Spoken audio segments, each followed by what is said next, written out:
London, May 15th, 1817. The Westbrook Ball glittered like a jewel box opened to the night, its chandeliers casting golden light across the polished marble floors where silk skirts whispered secrets and the orchestra wove melodies that drifted through air thick with the mingled scents of hothouse roses, expensive perfume, and beeswax candles.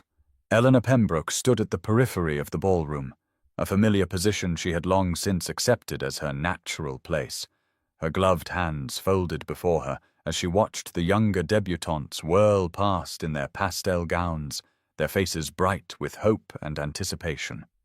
At 27 years of age, she had moved beyond hope into a quieter country of resignation, where she served as companion to those still young enough to dream of love matches and titled husbands. The modest lavender silk of her gown, chosen more for economy than fashion, marked her as clearly as any sign. A woman past her bloom, a spinster with a small dowry and smaller prospects, content now to fade into the wallpaper while others danced toward their futures. She had made her peace with it, or so she told herself on nights when loneliness did not press too heavily against her ribs.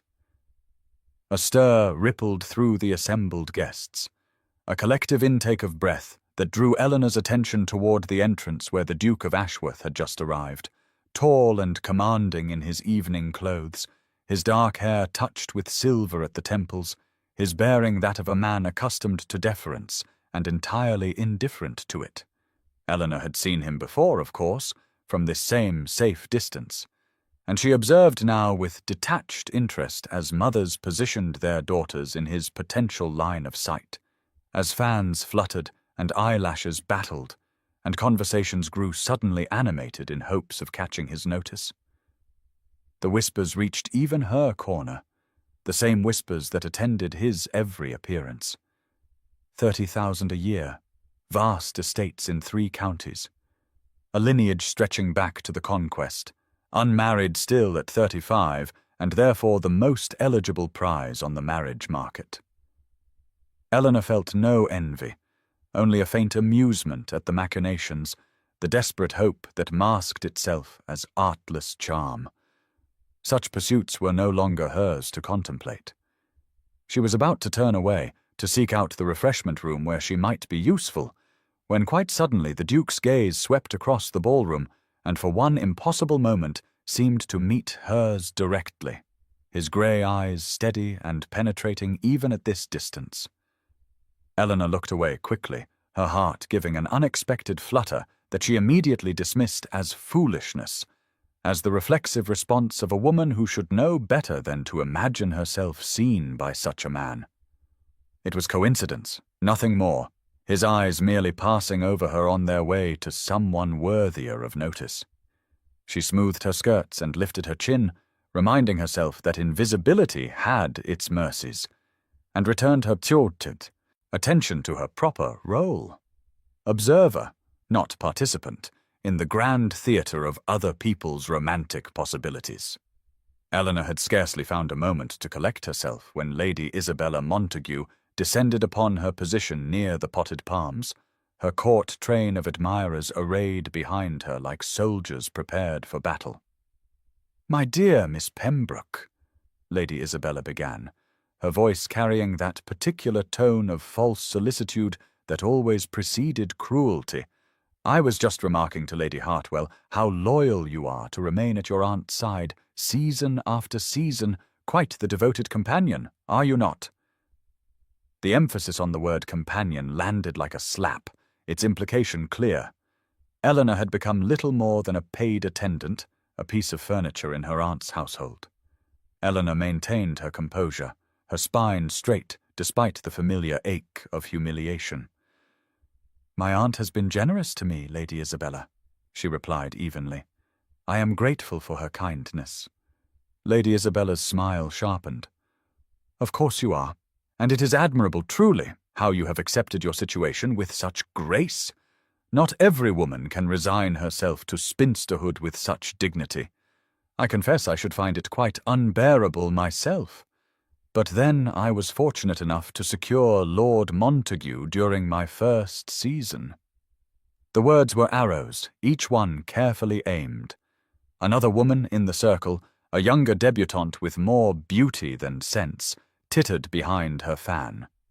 "It must be difficult," she offered with feigned sympathy. "To watch others dance while one stands aside. I cannot imagine reaching such an age without prospects." Eleanor felt the familiar weight settling over her chest, the knowledge of her position in society's hierarchy, reinforced with each pitying glance and barbed comment. She was 27, unmarried, her modest dowry of £3,000 hardly enough to tempt any gentleman of consequence.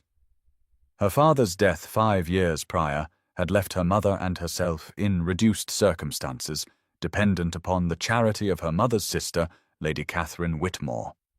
Eleanor had been given 1 season at 22, a lacklustre affair in which she had been overlooked by every eligible gentleman, her quiet demeanour and unremarkable appearance insufficient to compete with younger, prettier, wealthier girls.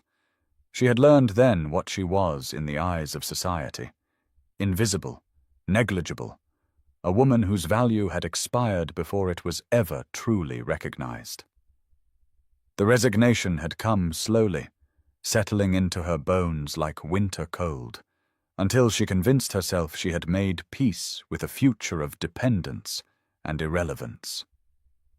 Before she could formulate another dignified response, Charlotte Fairfax appeared at her elbow like a guardian angel, her kind face flushed with indignation that she was clearly struggling to conceal.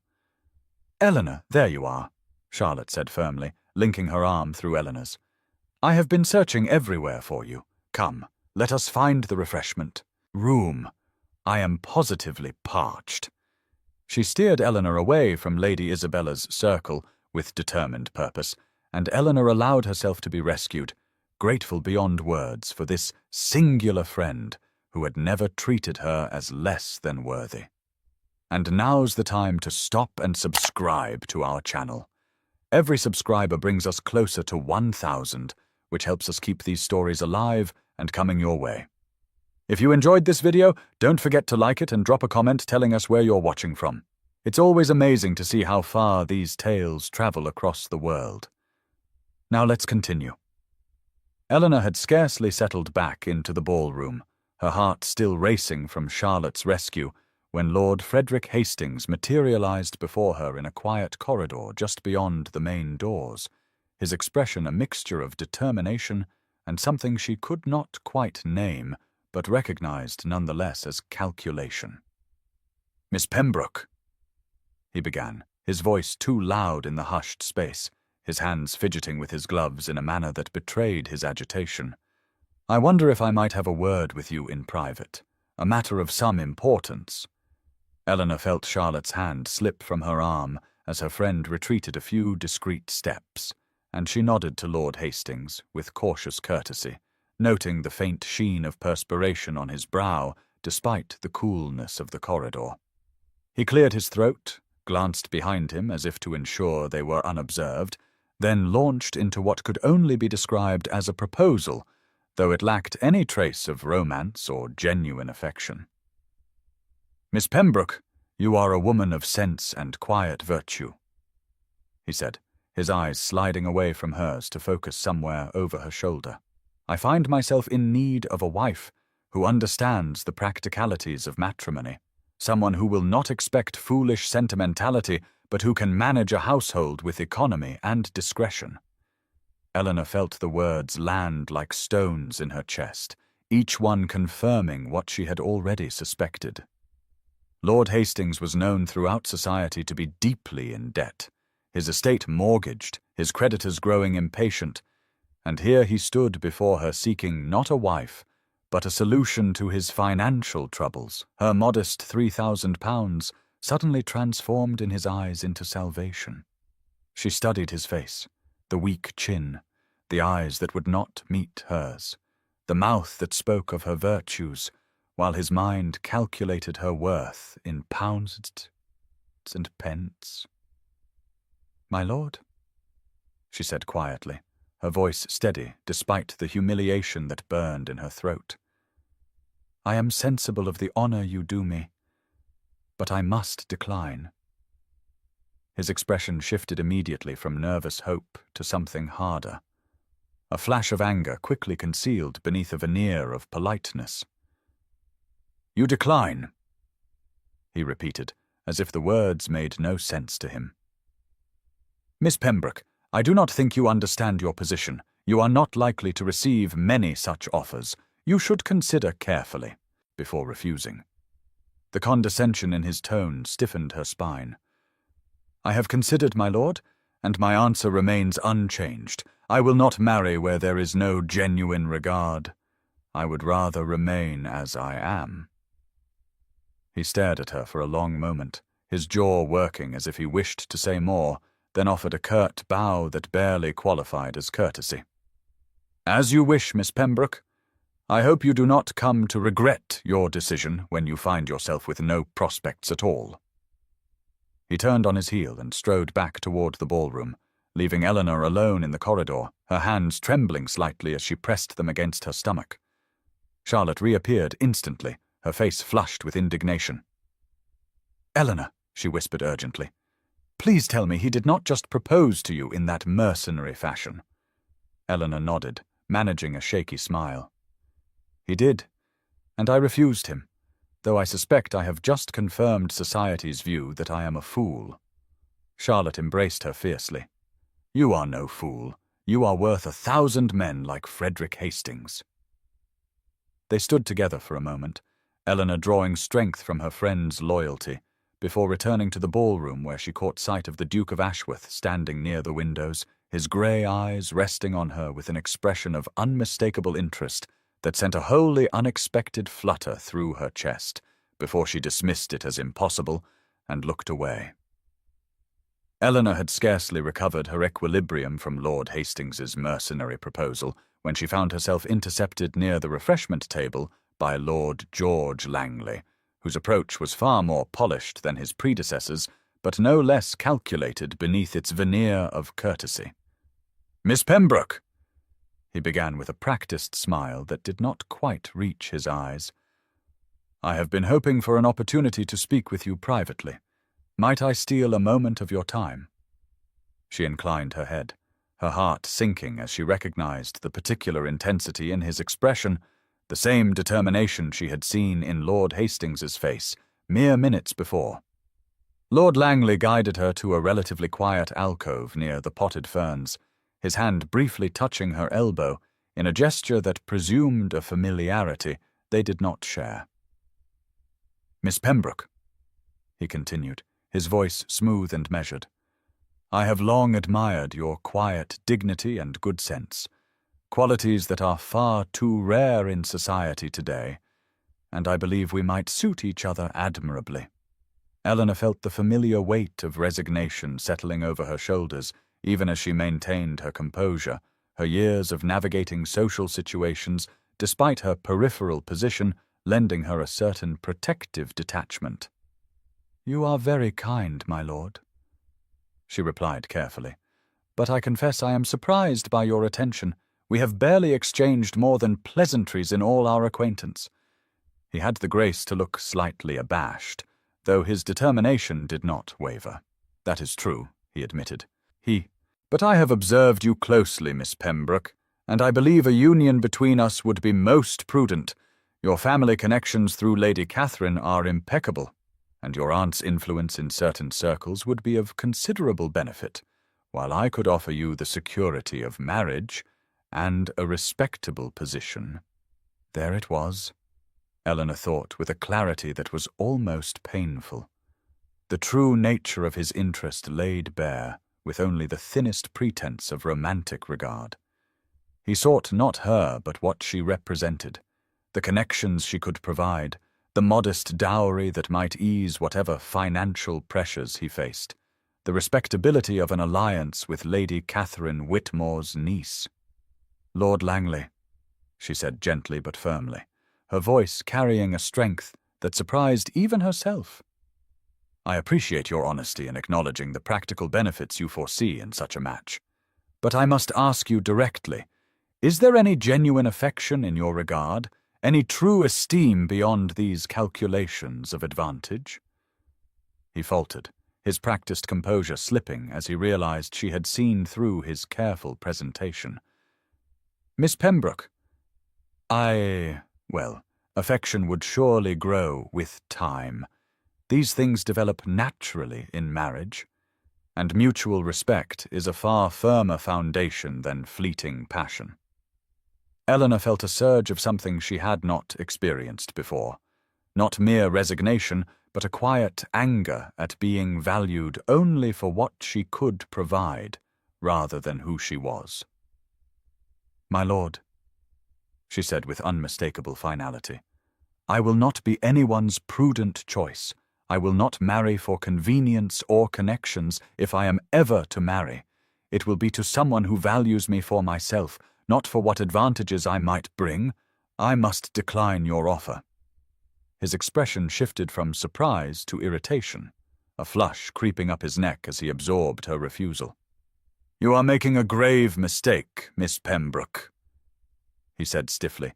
"You are hardly in a position to be so particular at your age and with your circumstances. You should be grateful for any respectable offer." The words stung, but Eleanor held his gaze steadily.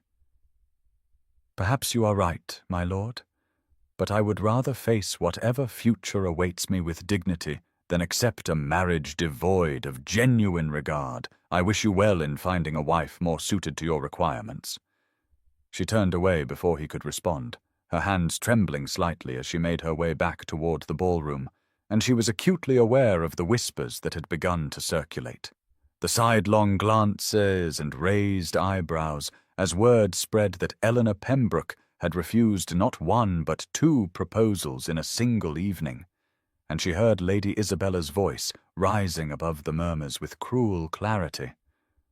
"Who does she think she is? Refusing offers as though she were a diamond of the first water instead of a spinster past her prime." And through it all, Eleanor felt the weight of society's judgment pressing down upon her, even as she held her head high, and she caught a glimpse of the Duke of Ashworth across the room, his grey eyes fixed upon her with an expression of unmistakable interest, and something that looked remarkably like approval, though she dismissed the notion as impossible, and turned away before hope could take root in her bruised heart. Eleanor had scarcely begun to breathe easily after her second refusal, when Lord Philip Sinclair emerged from the crowd with the unmistakable swagger of a man emboldened by wine and the intoxicating thrill of gossip. His face flushed, and his eyes glittering with something that made her stomach tighten with apprehension, even before he reached her side in the center of the ballroom, where she stood frozen like a deer before hunters. "Miss Pembroke," he announced loudly enough that heads turned and conversations faltered, his voice carrying across the polished floor with deliberate projection, "I understand you have been refusing proposals this evening with remarkable frequency, and I have decided to offer you one final opportunity to escape the unfortunate fate of spinsterhood that surely awaits you otherwise." The ballroom fell into a silence so complete that Eleanor could hear the rustle of her own silk skirts, could feel the weight of every eye in the room fixing upon her with avid curiosity and barely concealed malice, and she understood with horrifying clarity that Lord Sinclair had chosen this public venue specifically to humiliate her, to force her hand through sheer social pressure. "You are a sensible woman despite your age and circumstances," he continued with false magnanimity that made her hands clench at her sides, "and I am prepared to overlook your lack of youth and beauty and your modest dowry in order to offer you the protection of my name and the security of marriage. Surely you must see that this is your last chance to avoid becoming a burden to your family and an object of pity to society."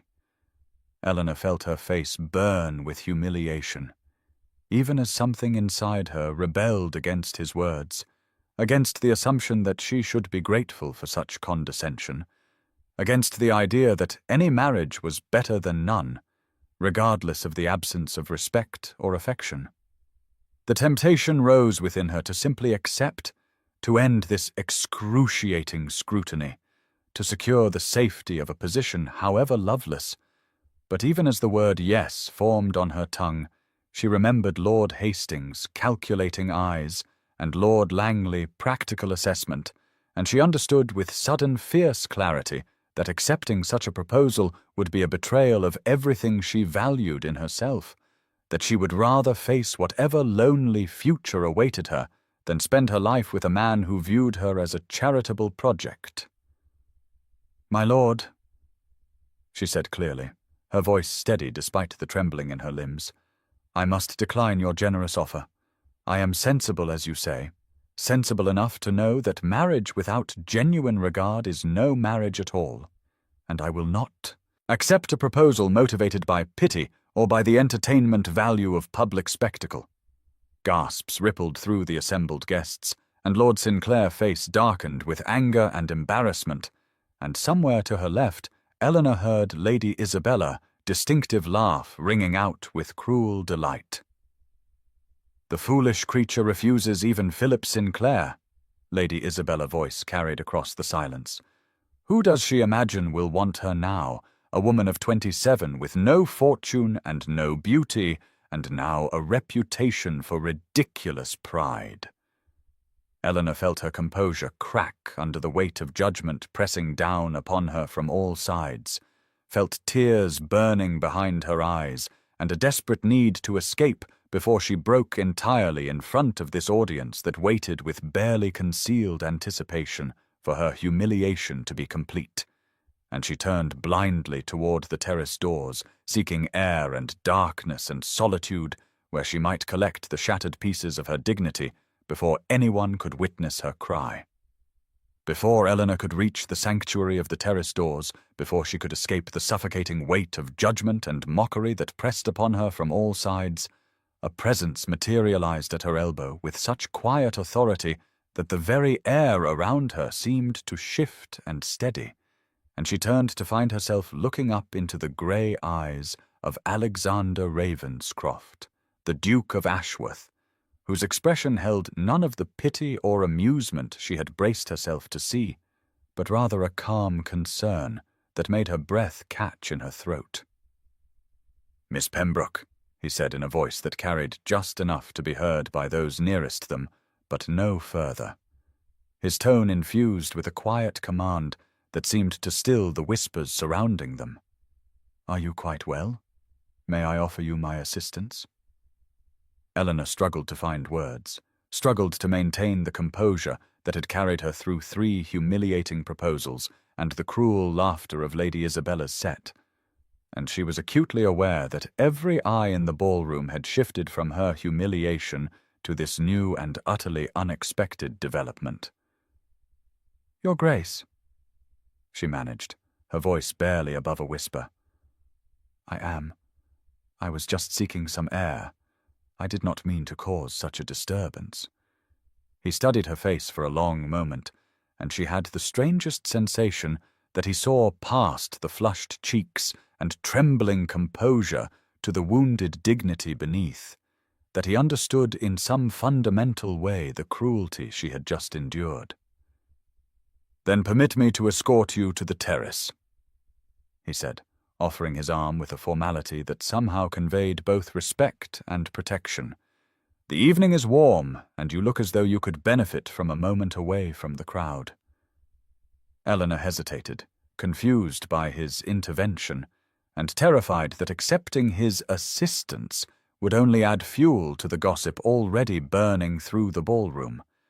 But before she could demur, he had gently taken her hand and placed it on his sleeve, his own hand, covering hers briefly in a gesture that steadied her trembling fingers. As they moved toward the terrace doors, Lord Philip Sinclair, emboldened by wine and wounded pride, called out with a sneer that carried across the suddenly silent room, "It seems Miss Pembroke prefers to refuse honest offers while encouraging the attentions of those far above her station. Perhaps her judgment is as impaired as her prospects." The Duke stopped, the sudden stillness of his body conveying a danger that made Eleanor's heart pound with a new kind of apprehension, and he turned slowly to face Lord Sinclair with an expression of such icy disdain that several people audibly gasped. "Lord Sinclair," the Duke said in a voice that cut through the silence like a blade, cold and precise and utterly contemptuous, "I have observed the quality of the proposals Miss Pembroke has received this evening, and I must say that her judgment appears to be infinitely superior to that of the gentlemen, and I use that term loosely, who have presumed to offer for her. There is nothing honest about proposals motivated by financial desperation or social climbing, and nothing honourable about making a spectacle of a lady for one's own entertainment. I suggest you examine your own conduct before you presume to question hers." The ballroom fell into a silence so complete that Eleanor could hear her own heartbeat thundering in her ears, could feel the shocked stares of the assembled guests, could sense the shift in the very atmosphere as the Duke's words settled over the company like frost, and Lord Sinclair's face drained of colour before he turned abruptly and disappeared into the crowd. The Duke's hand tightened briefly on Eleanor's where it rested on his arm, and then he guided her smoothly toward the terrace, as though nothing unusual had occurred, his bearing radiating a calm authority that parted the crowd before them like water, and Eleanor moved beside him in a daze of shock and gratitude and confusion, overwhelmed by his defence of her and acutely conscious of his proximity, of the warmth of his arm beneath her trembling fingers, of the faint scent of sandalwood and something indefinably masculine that surrounded him. The cool evening air on the terrace struck Eleanor's flushed cheeks with welcome relief, and she drew in a shaking breath as the Duke guided her away from the doors toward the stone balustrade, where lanterns cast pools of golden light against the darkness of the gardens beyond, the sounds of the ballroom muffled now to a distant hum that seemed to belong to another world entirely. "Miss Pembroke," the Duke said, releasing her arm and turning to face her with a formality that somehow steadied her racing heart. "Allow me to introduce myself properly. I am Alexander Ravenscroft, Duke of Ashworth, though I suspect you already knew that." Eleanor managed a curtsy, despite her trembling limbs, her voice emerging steadier than she had expected when she replied, "Your Grace, I am Eleanor Pembroke, and I must thank you for your intervention, though I confess I am not entirely certain why you troubled yourself on my behalf." He studied her face in the lantern light, his grey eyes serious and searching, and then something shifted in his expression, a softening that made him look younger and less formidable. "I must apologize for creating such a scene," he said quietly, "but I find I cannot apologize for the words themselves. I have little tolerance for bullies, and even less for men who presume to humiliate a lady for their own amusement." Eleanor felt her throat tighten with unexpected emotion at his words, at the genuine anger on her behalf that she heard beneath his measured tone. "I did not require rescue, Your Grace," she said, needing somehow to assert that she had not been entirely helpless. "I had already refused Lord Sinclair before you intervened." He smiled then, a genuine smile that transformed his austere features into something warm and approachable. "I know you did," he replied, "and most admirably. I confess I acted as much for my own satisfaction as for yours. I cannot abide such conduct, and I found myself unable to remain silent." They stood in silence for a moment, the awkwardness of their situation settling between them, and then the Duke spoke again, his tone curious rather than judgmental. "May I ask why you refused 3 proposals this evening? Surely at least one of them must have been tempting from a practical standpoint."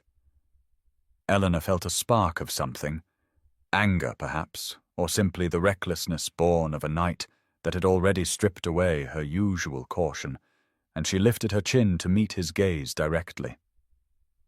"Because I will not be anyone's convenient choice, Your Grace," she said with the honesty that surprised her.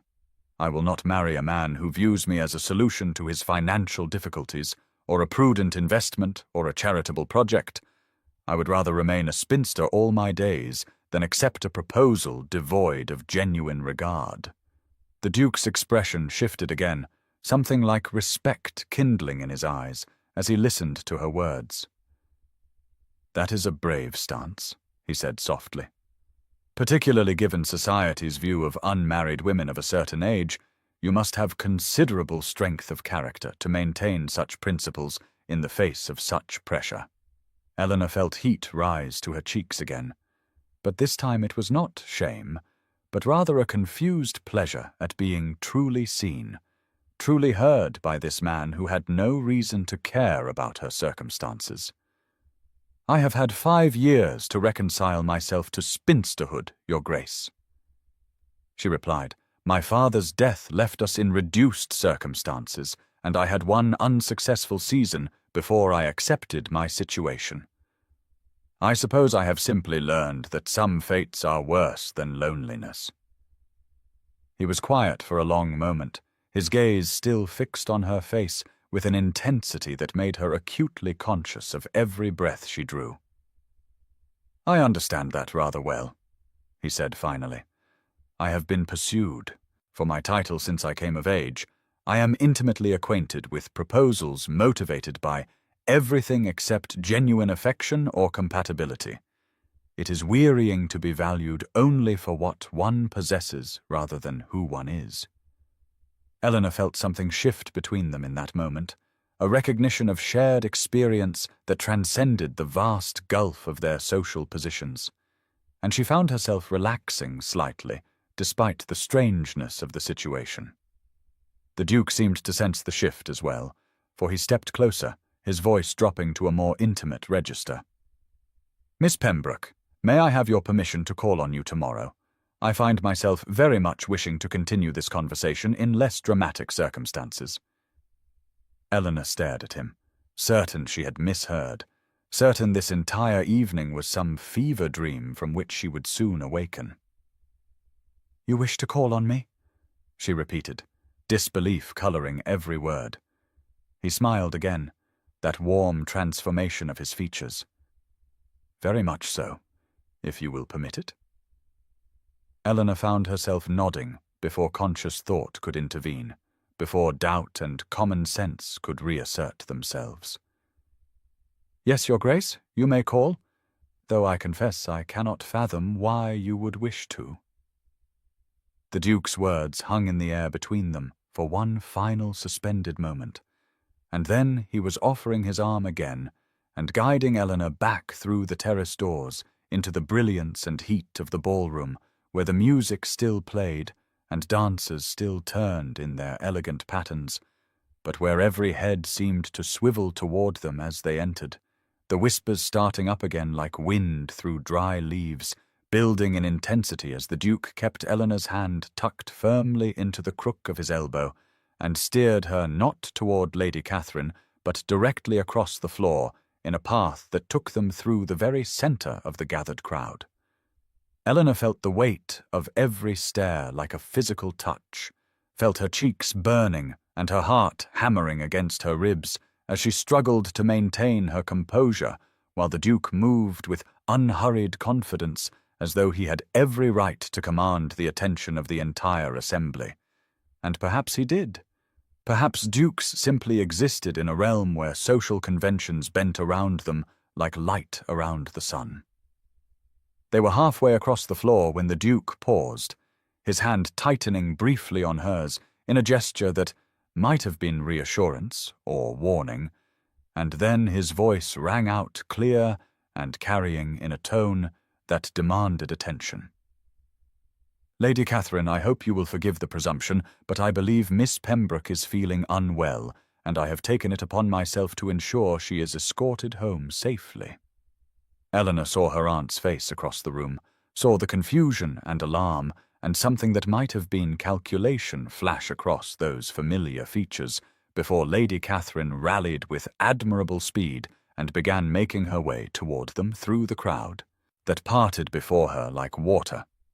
The Duke did not wait for her aunt to reach them, but turned slightly so that his next words would carry to the assembled guests who had fallen silent with an attention that would have been comical if Eleanor had not been so acutely mortified. "I have observed much this evening," he said in that same clear, carrying tone, his grey eyes sweeping the crowd with an expression that made several people shift uncomfortably, "and I find myself reflecting on the difference between gentlemen and opportunists, between honor and exploitation, between those who understand what it means to value another person and those who view their fellow human beings as mere instruments for their own advancement." The silence that followed his words was absolute and electric, and Eleanor felt simultaneously grateful for his defense of her and horrified by the spectacle they were creating, by the way this would feed the gossip mills for weeks to come, by the impossibility of ever fading back into comfortable invisibility after such public notice. Lady Catherine had reached them now, her face a study in conflicting emotions as she looked from Eleanor to the Duke and back again, and she was opening her mouth to speak when the Duke smoothly took charge again, with the effortless authority of a man accustomed to having his wishes treated as commands. "I trust you will permit me to see you both safely to your carriage," he said to Lady Catherine, though his hand had not released Eleanor's arm. "The evening has been eventful, and I believe Miss Pembroke would benefit from rest." Before Eleanor could protest, before Lady Catherine could do more than nod in flustered agreement, before anyone in the stunned ballroom could react, the Duke was guiding them toward the entrance with that same unhurried confidence that suggested nothing unusual was occurring. And then at the very threshold where footmen stood ready with cloaks and the night air drifted in cool and fresh, he did something that would ensure this evening lived in the memory and gossip of society for years to come. He turned to Eleanor, and in a movement so smooth and decisive it seemed choreographed, he swept her up into his arms as though she weighed nothing at all, ignoring her gasp of shock and her aunt's strangled exclamation and the collective intake of breath from every witness. "This is how a lady should be treated when she is unwell," he said in a voice that carried back into the ballroom, with care and respect and genuine concern for her well-being, and then he was striding out into the night with Eleanor cradled against his chest, her hands clutching at his shoulders for balance, and her mind reeling with shock and confusion and a wild exhilaration she dared not examine too closely. The Duke's carriage was sumptuous beyond anything Eleanor had experienced, with velvet seats in deep burgundy and gleaming brass fittings that caught the light from the carriage lamps, and she found herself pressed into the corner of the seat with her hands twisted together in her lap, while Lady Catherine sat across from her looking between Eleanor and the Duke with an expression that cycled rapidly through shock and calculation and nervous excitement, and the Duke himself sat beside Eleanor with perfect composure, as though carrying women out of ballrooms was something he did regularly, and without particular thought. "Your Grace," Eleanor managed to say once she had gathered sufficient breath and courage, "you have ruined me. That spectacle will be on every tongue in London by morning. My reputation is utterly destroyed." The Duke turned to look at her, and in the dim light of the carriage his expression was thoughtful rather than apologetic. "Miss Pembroke," he said in that calm, measured voice that somehow made everything he said sound reasonable, "your reputation was already being thoroughly shredded by those 3 public proposals and your refusals of them. By this time tomorrow you would have been the object of either pity or mockery, depending on the charitable nature of the gossip. My intervention has merely redirected the speculation into different channels." Eleanor stared at him, trying to process his words through the confusion and shock that still gripped her. "What do you mean?" she asked, though she feared she already knew. He leaned back slightly against the seat, his eyes never leaving her face. "You have a choice in how society will remember this evening," he said. "You can be Miss Pembroke, who refused 3 proposals in one night and was laughed at by Lady Isabella Montague and her set, pitied as the desperate spinster who threw away her last chances at marriage. Or you can be Miss Pembroke, who caught the attention of the Duke of Ashworth in such a manner that he carried her from a ballroom in front of all of society. Which version would you prefer to be whispered about?" Eleanor felt the truth of his words settle over her like cold water, clearing away some of the panic and leaving behind a strange clarity. Lady Catherine made a small noise that might have been agreement or simply overwhelmed confusion. "I suppose when you put it that way," Eleanor said slowly. "But, Your Grace, you did not have to involve yourself so dramatically in my affairs. Surely a simple escort to the carriage would have sufficed." He smiled then, and there was something almost boyish in the expression, despite his commanding presence. "I must apologize for the high-handedness of my actions," he said. "I confess I acted on impulse rather than careful planning. I found myself unable to watch you endure further humiliation without responding, and once I had begun, I discovered I was rather enjoying myself." Eleanor did not know whether to laugh or cry at this admission, at the absurdity of a duke claiming to enjoy creating a scandal on her behalf. The carriage rolled through the London streets, the sound of horses' hooves on cobblestones steady and soothing, and the Duke shifted slightly in his seat, so that he was angled toward her more fully. "Tell me about yourself, Miss Pembroke," he said, and the question was so unexpected after everything that had happened that Eleanor could only blink at him in surprise. "What do you wish to know?" she asked cautiously. "Everything," he replied with apparent sincerity. "Your interests, your opinions, how you spend your days, what makes you happy, what you dream about when you allow yourself to dream." Eleanor felt tears prick at her eyes because no one in 5 years had asked her such questions, had seemed to care about her inner life beyond her utility as a companion or her status as an unmarried burden. "I read," she said finally, her voice soft. "I read everything I can find, novels and poetry and philosophy and history. I walk in the park early in the morning before the fashionable hours. I write letters to my friend Charlotte. I help my aunt with her correspondence and her social obligations. I exist quietly on the margins of other people's lives." The Duke listened with an attention that felt almost physical in its intensity. "And what do you dream about?" he prompted. Eleanor hesitated, then decided that after everything else tonight, honesty could hardly make things worse.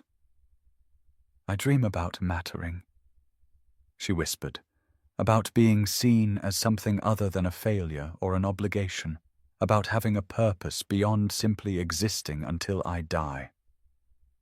The carriage had stopped, and Eleanor realized with a start that they had arrived at her aunt's house, the familiar facade lit by the lamps on either side of the door. The Duke rose smoothly and handed Lady Catherine down first, then turned to offer his hand to Eleanor with a formal grace. She placed her hand in his and felt the warmth of his touch through her glove as he guided her down to the pavement. "Miss Pembroke," he said, bowing over her hand, "I will call on you tomorrow afternoon if you will receive me." Eleanor found herself nodding, still caught in the unreality of the entire evening. "Yes, Your Grace," she heard herself say. He smiled, released her hand with what seemed like reluctance, and watched as she and her aunt climbed the steps to their door before returning to his carriage, and Eleanor looked back once to see him still watching her before the door closed and shut away the night. The door closed behind Eleanor with a soft, decisive click that seemed to echo in the sudden silence of the entrance hall, where she and Lady Catherine stood looking at each other in the dim light of the single candle the housekeeper had left burning, and for a long moment neither of them spoke as the enormity of the evening settled over them like a heavy cloak. "Eleanor," Lady Catherine said finally, her voice tight with an emotion Eleanor could not quite identify, "do you have any idea what you have done? What scandal you have created? How this will be talked about in every drawing-room in London by noon tomorrow?"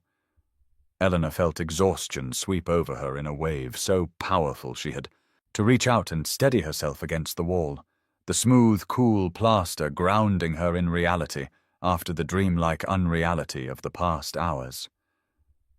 "I did not create the scandal, Aunt," she said quietly. "3 men proposed to me in the space of 2 hours, and the last did so in front of half of society. I merely declined them, as was my right." Lady Catherine made a sound that was half laugh and half something like despair. "And then the Duke of Ashworth carried you out of the ballroom in his arms. Eleanor, carried you like... She seemed unable to find words adequate to the situation. "Like a heroine in a novel," Eleanor finished softly. "Yes, I am aware of how it appeared." Her aunt moved closer, her face in the candlelight showing worry and calculation in equal measure. "But what does it mean?" she asked. "What are his intentions? Surely he must. That is, a man does not do such a thing unless... Eleanor, do you think he means to court you?" The question hung between them, and Eleanor felt that dangerous spark of hope flare again in her chest, even as she tried to douse it with cold reason. "He said he would call tomorrow," she admitted. "But, Aunt, you must not read too much into his actions. He was being kind. He saw I was distressed, and he intervened, that is all." Lady Catherine's expression shifted to something almost pitying. "My dear child," she said, "the Duke of Ashworth does not need to be kind.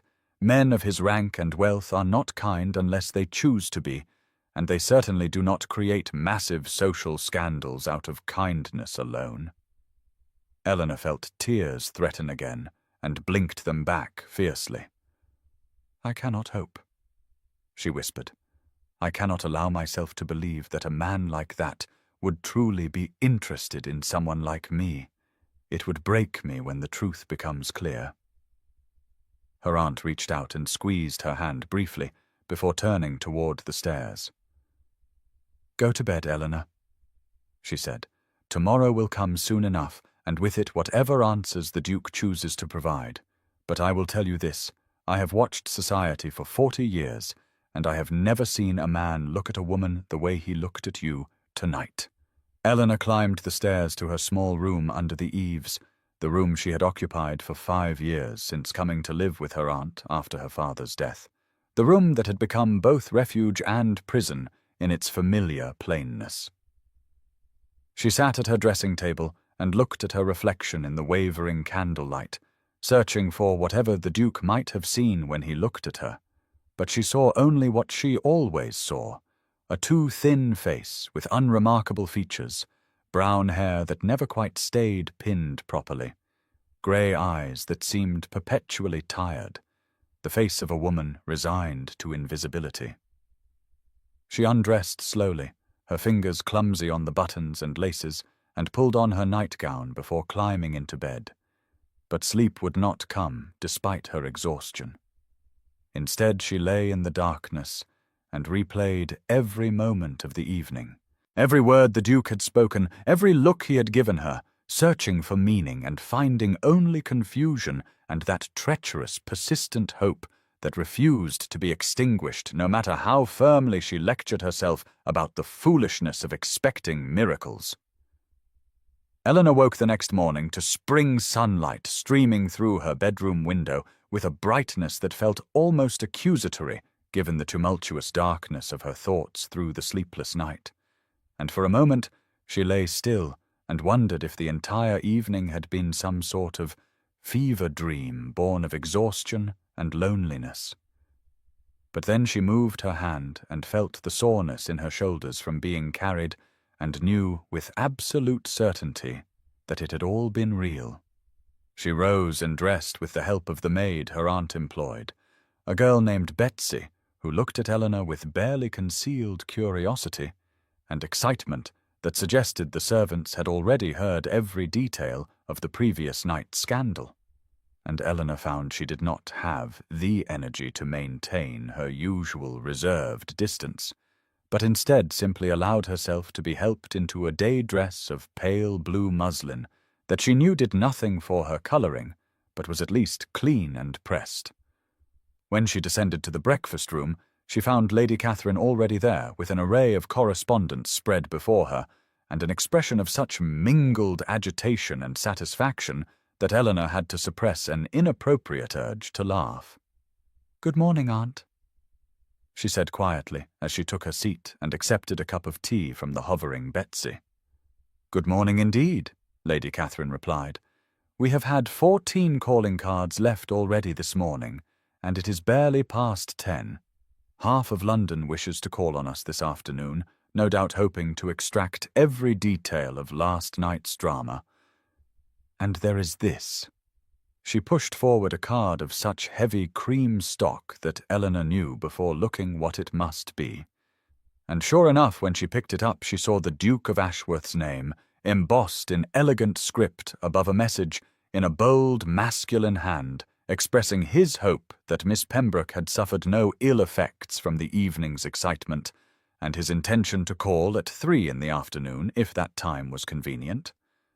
Eleanor set the card down with fingers that trembled slightly and took a sip of tea to cover her confusion, the liquid hot and bracing and ordinary, in a way that helped ground her in reality. "He is coming here," she said unnecessarily.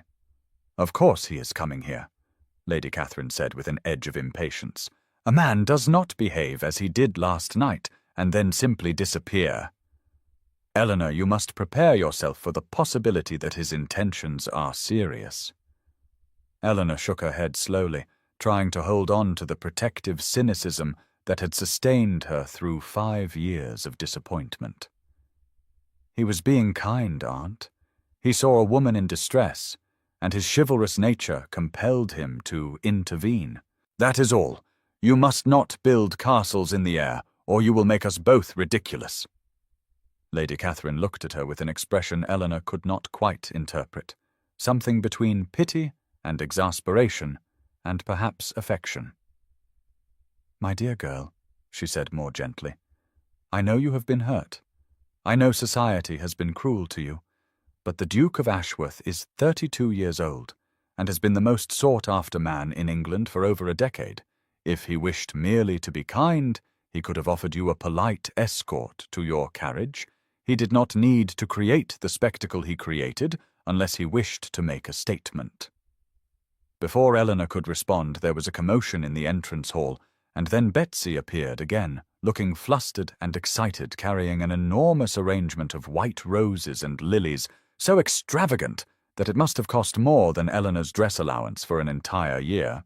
And behind Betsy came the housekeeper, carrying another arrangement, equally magnificent, and the two women set the flowers on every available surface until the breakfast room looked like a hothouse and smelled of spring and growing things and impossible hope.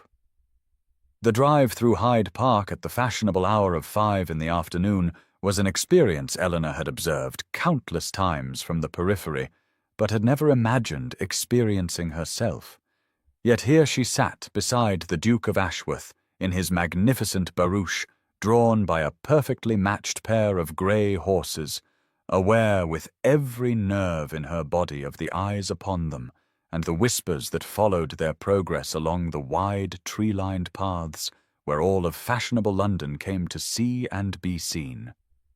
The Duke handled the ribbons with easy expertise, his attention seemingly focused on his driving, but Eleanor noticed how he angled the carriage to ensure they were visible, how he acknowledged acquaintances with courteous nods but did not stop, how his manner suggested that escorting her was the most natural thing in the world and required no explanation or justification. Lady Isabella Montague stood with her particular friends near the Serpentine, her expression frozen somewhere between shock and envy, as the Duke raised his whip in greeting but drove past without pausing, and Eleanor felt a small, unworthy surge of satisfaction at the visible consternation her presence in such an elevated position was causing among those who had dismissed her so completely just days before. The Duke glanced at her then, his blue eyes warm with what looked remarkably like approval, and said in a voice pitched for her ears alone, "You are doing splendidly, Miss Pembroke. I know this cannot be comfortable for you, but you carry yourself with remarkable grace. Eleanor felt heat rise in her cheeks at the praise, but managed to meet his gaze steadily as she replied, "I confess I feel rather like an exotic creature on display at the menagerie, Your Grace, but I suppose I shall become accustomed to it." He laughed then. "Abe," genuine sound of amusement that drew more stares, and said, "Please, when we are private or nearly so, you must call me Alexander. I find I am weary of being your graced to death, and I should like to hear my name in your voice." The intimacy of the request stunned Eleanor into momentary silence. But before she could formulate a response, he continued, "Tell me about your childhood, Miss Pembroke. You mentioned your father was a scholar. Did you share his interests?" The shift in topic steadied her, and she found herself speaking more easily than she had expected, telling him about her father's library and his patient instruction, about learning Latin and Greek alongside her brothers before they went away to school, about the books that had been her refuge and her education. The Duke listened with an attention that seemed absolute, asking questions that revealed genuine interest and surprising knowledge. And when Eleanor hesitantly mentioned her grief at having to sell her father's library to pay debts after his death, she saw something fierce flash across his features before he said quietly, "What books did you most regret losing?" She told him about a first edition of Paradise Lost that had been her father's prize possession, about a collection of Shakespeare's sonnets with her father's notes in the margins, about a travel volume describing Greece that she had read until the pages were soft as cloth. And the Duke nodded slowly, as if committing each title to memory, before steering the conversation toward his own estate, describing the extensive library there and his hope that she might find it of interest should she ever visit. Eleanor felt hope flutter dangerously in her chest at the casual way he included her in his future plans, at the assumption that their acquaintance would continue and deepen, but she tried to keep her voice steady as she expressed interest in seeing such a collection. Over the course of the next week, the Duke's attentions to Eleanor became impossible for society to dismiss as mere charitable impulse or passing curiosity, and London found itself divided into camps of fascination and scandal, with the more romantic souls sighing over the unexpected courtship, while the rigidly conventional expressed shock that a man of such exalted rank would pursue a woman so clearly past her prime and possessed of no fortune or connections to justify such interest. The Duke called at Lady Catherine's residence every day at 3 in the afternoon with a punctuality that suggested genuine eagerness rather than polite obligation, and he sent flowers each morning with such regularity that Eleanor's sitting room began to resemble a hothouse filled with roses and lilies and exotic blooms she could not name, but whose fragrance followed her through her days, like a reminder that perhaps miracles were possible after all. He escorted Eleanor and her aunt to the theatre, where they sat in his private box and became the object of more attention than the performers. On stage, every opera glass in the house trained upon them as society watched for signs of what this unprecedented courtship might mean and whether it would last beyond the initial excitement. Lady Isabella Montague, whose malice seemed to grow in direct proportion to Eleanor's rising fortune, began a campaign of vicious whispers suggesting that Eleanor must have employed some sort of trickery or manipulation to ensnare the Duke, that perhaps she was not the modest, retiring spinster. She appeared but rather a cunning schemer who had studied the Duke's preferences and manufactured a persona designed to appeal to him. And when that narrative failed to gain sufficient traction, she shifted to darker insinuations about feminine wiles and compromising situations that might have forced his hand. Charlotte Fairfax, loyal as ever, defended Eleanor with a fierceness that nearly resulted in her being cut from Lady Isabella's circle entirely. But Charlotte declared she would rather be excluded from a dozen drawing-rooms than allow her dearest friend to be slandered without response, and her staunch defence won Eleanor other allies among the more fair-minded members of society, who remembered their own struggles against the cruelty of social judgment. Eleanor herself tried to maintain her equilibrium amid the swirling gossip, but at a musical evening at the home of Mrs. Margaret Colborne, she found herself standing near a partially open door and overheard two matrons discussing the Duke's courtship in tones that suggested they believed themselves unobserved. "I cannot fathom what he sees in her," one voice said. "She is plain and aging, and brings nothing to the match. Perhaps he has some scheme related to her aunt's influence, or perhaps he is simply amusing himself before making a proper match with a woman of appropriate rank and youth." The words struck Eleanor with the force of physical blows, each syllable confirming every fear she had tried to suppress.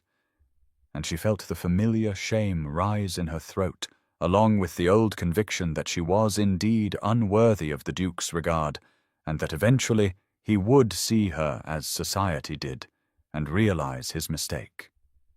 She withdrew to a corner of the room, her hands trembling as she gripped her fan, her mind cataloguing all the reasons the matrons were correct in their assessment, and wondering how she had allowed herself to hope for something so far beyond her reach.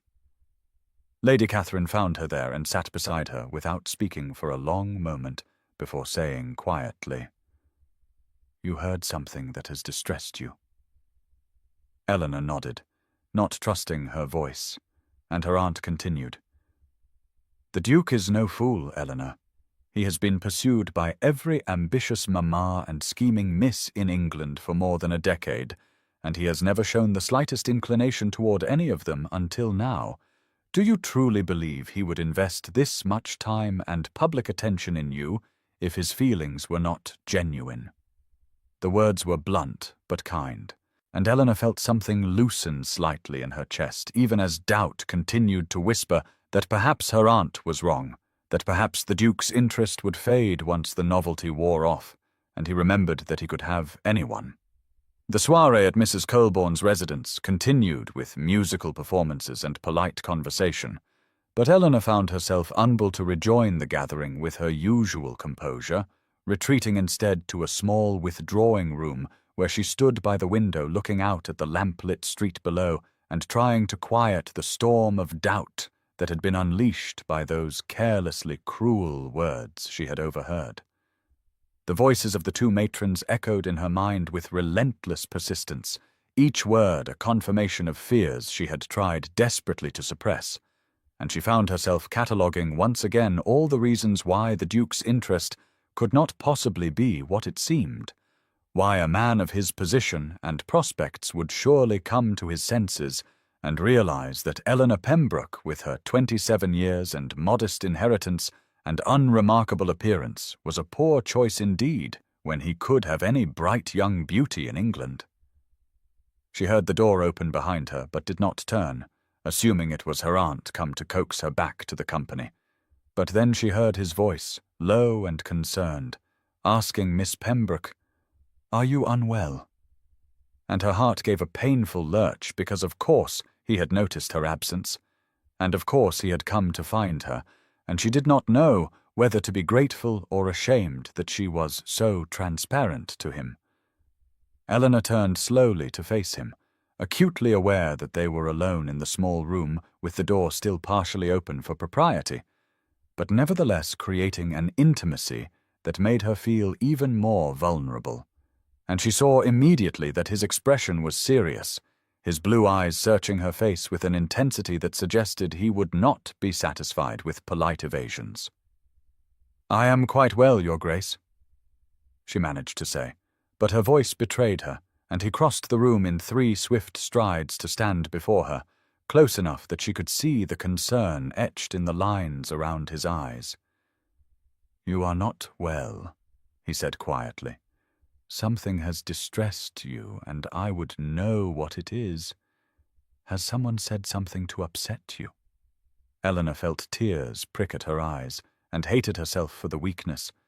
But the events of the past weeks and the constant scrutiny and the weight of her own insecurity had worn away her defenses until she felt raw and exposed.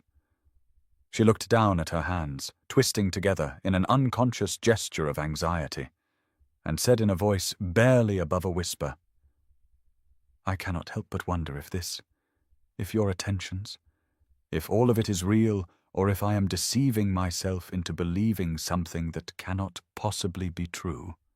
The Duke went very still, and when Eleanor dared to glance up at him, she saw that his expression had shifted into something fierce and almost angry, though she sensed instinctively that the anger was not directed at her. He reached out slowly, as if giving her time to withdraw, and took both her hands in his grip warm and steady, and said with quiet intensity, "Come with me. We must speak privately and properly." He led her to a small library across the hall, closed the door firmly behind them in defiance of propriety, and turned to face her with an expression that demanded her full attention and honesty, and Eleanor felt simultaneously terrified and hopeful as she waited for him to speak. The Duke handed Eleanor down from his carriage at the entrance to his country estate 2 days later, Lady Catherine settling herself comfortably in the travelling coach with a knowing smile that suggested she had no intention of hovering too closely during their visit, and Eleanor felt her breath catch as she took in the magnificent sprawl of Ashworth Park with its honey-coloured stone glowing in the afternoon sunlight, and its formal gardens stretching in elegant patterns toward distant woodlands that seemed to go on forever into the soft green countryside. She had expected grandeur, of course, for one could not be a duke without possessing estates of considerable magnificence, but she had not expected the way Alexander's face softened as he looked upon his home, nor the gentle pride in his voice as he said quietly, "Welcome to Ashworth, Eleanor. I hope you will come to love it as I do." He did not lead her immediately to the grand entrance, where she could see servants assembling in formal lines to greet their master and his guest, but instead guided her along a side path through an arched gateway covered in climbing roses, whose scent hung heavy and sweet in the warm air, and she realized with a start that he was taking her to see not the public face of his estate, but the private heart of it, the places that mattered to him personally. They walked through gardens that were less formal than those visible from the main approach, wilder and more intimate, where flowers bloomed in profusion and stone benches invited quiet contemplation, and Alexander spoke as they walked, his words coming more freely here than she had ever heard them in London's drawing-rooms. He told her of his plans to improve the tenant cottages, to establish a school for the estate children, to modernize the farming methods in ways that would benefit both the land and those who worked it. And Eleanor heard in his voice not the distant benevolence of a nobleman performing expected duties, but genuine care and connection to the people whose lives depended upon his stewardship. She ventured her own thoughts, hesitantly at first, and then with growing confidence as she saw how intently he listened, about the importance of considering the tenant's own knowledge and experience, about programs she had read of in agricultural journals that her father had once subscribed to, about the dignity of partnership rather than mere charity. And Alexander stopped walking to turn and look at her with such focused attention that she felt heat rise in her cheeks. "You understand?" he said simply. "Most people of our class see estate management as either a tedious duty or an opportunity for profit. But you see the people, the lives, the responsibility of care." They continued to a small building that proved to be his private library, far more intimate than the formal library in the main house, lined floor to ceiling with books that showed signs of actual reading rather than decorative arrangement, and Eleanor moved along the shelves with growing delight as she recognized favorite authors and discovered volumes she had longed to read but never had access to, while Alexander watched her with an expression that made her heart race. He told her she could come here whenever she wished, that what was his would be hers, and the words seemed to carry weight beyond their surface. Meaning, a promise of true partnership and shared life. In the garden again, he led her to a bench overlooking a small pond where swans glided in serene pairs, and they sat in companionable silence for a long moment, before Eleanor found herself speaking of dreams she had barely acknowledged even to herself, of longing to travel beyond England's shores, to read not just novels but philosophy and history, to matter in some way beyond being merely ornamental. And she half expected him to smile indulgently at such unfeminine ambitions. Instead, he took her hand, his fingers warm and strong as they closed around hers, and the touch sent sensation flooding through her entire body, electric and alive and terrifying in its intensity. "Eleanor," he said, and her name in his voice was like a caress. "You matter. You have always mattered. The world's failure to see your worth does not diminish it." She turned to look at him, and found his face very close to hers, his blue eyes dark with emotion she was only beginning to understand, and she knew with sudden crystalline certainty that she was falling in love with him, had perhaps been falling since the moment he had carried her from the ballroom in defiant disregard of propriety and expectation. The knowledge brought fear sharp and immediate, for to love him was to give him power to hurt her beyond anything society's cruelty had ever achieved. But beneath the fear ran a current of joy so fierce and bright that she could not contain it, and when he lifted her hand to his lips and pressed a kiss to her knuckles while holding her gaze, she felt something fundamental shift inside her, a surrender not to him, but to the possibility that she might actually deserve the happiness his presence promised. The happiness Eleanor had felt at Ashworth Park sustained her through the journey back to London, but that fragile joy began to fracture when Lady Catherine informed her 3 days after their return that a gentleman had called asking to see Eleanor urgently, a Mr. Harold Pembroke, who claimed to be her father's cousin and therefore her own relation, and Eleanor felt a cold dread settle in her stomach, because she knew Harold Pembroke had met him exactly once at her father's funeral, where he had assessed the modest estate with calculating eyes and made remarks about family duty that had felt more like threats than comfort. She received him in the drawing-room with her aunt present, her posture carefully composed even as anxiety churned within her, and Harold Pembroke proved to be exactly as she remembered, a man of perhaps 45 years with thinning hair and a perpetual expression of aggrieved entitlement, his clothing expensive but slightly outdated, as if he were trying to project a status he did not quite possess. He began with false pleasantries, inquiring after her health and remarking on how well she looked, but his eyes were hard and appraising, and Eleanor felt herself instinctively drawing back as he leaned forward in his chair with the air of a man preparing to deliver unwelcome news disguised as concern. "I have been hearing the most extraordinary rumors, cousin," he said with a smile that did not reach his eyes. "Rumors that the Duke of Ashworth has been paying you particular attention, and naturally, as your nearest male relation, I felt it my duty to call and ascertain the truth of the matter and ensure that you are not being taken advantage of by a man whose intentions may not be honorable." Eleanor felt anger flare hot and immediate at the presumption in his words, at the suggestion that Alexander could be anything but honorable, and she said with careful control that the Duke's attentions were entirely proper and welcome, and were frankly none of Mr. Pembroke's concern.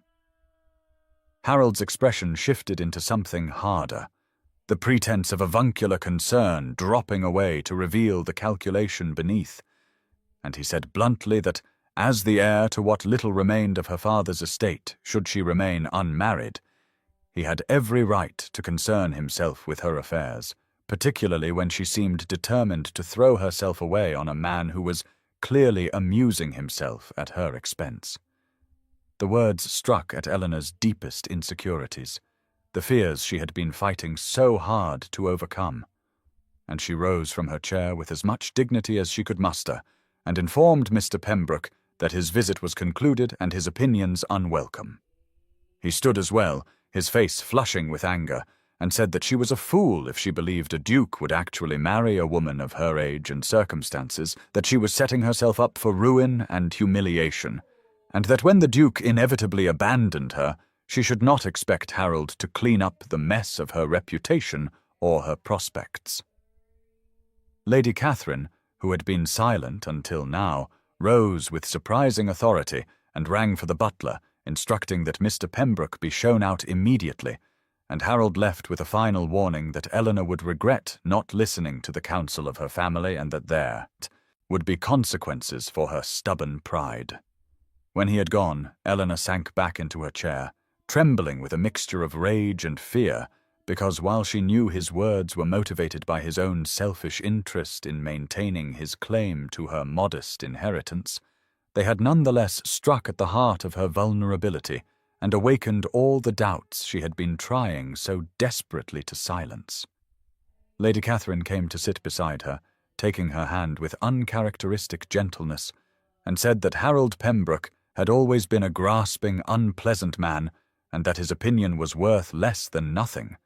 But Eleanor could not quite shake the cold weight of dread that had settled over her, the fear that perhaps he was right, and she was deceiving herself about Alexander's intentions and the reality of their future together.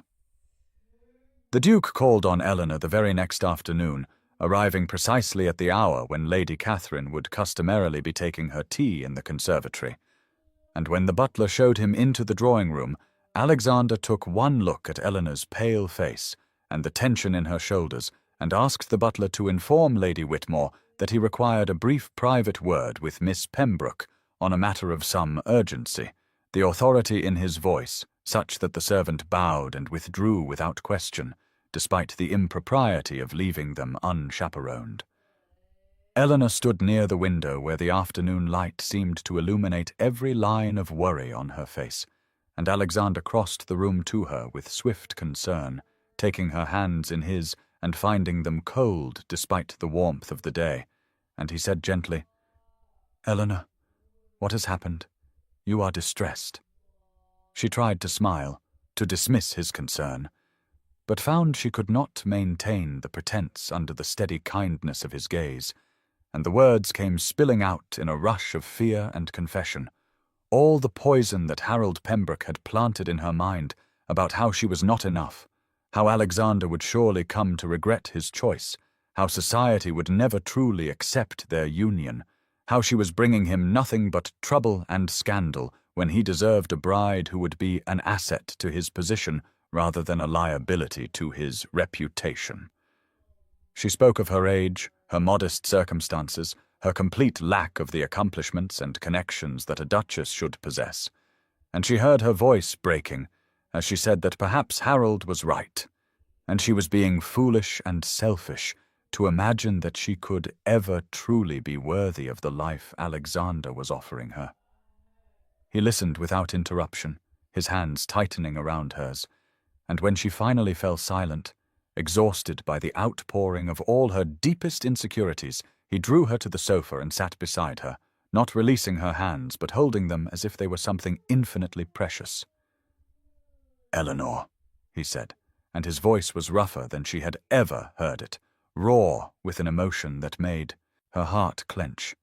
"I need you to listen to me.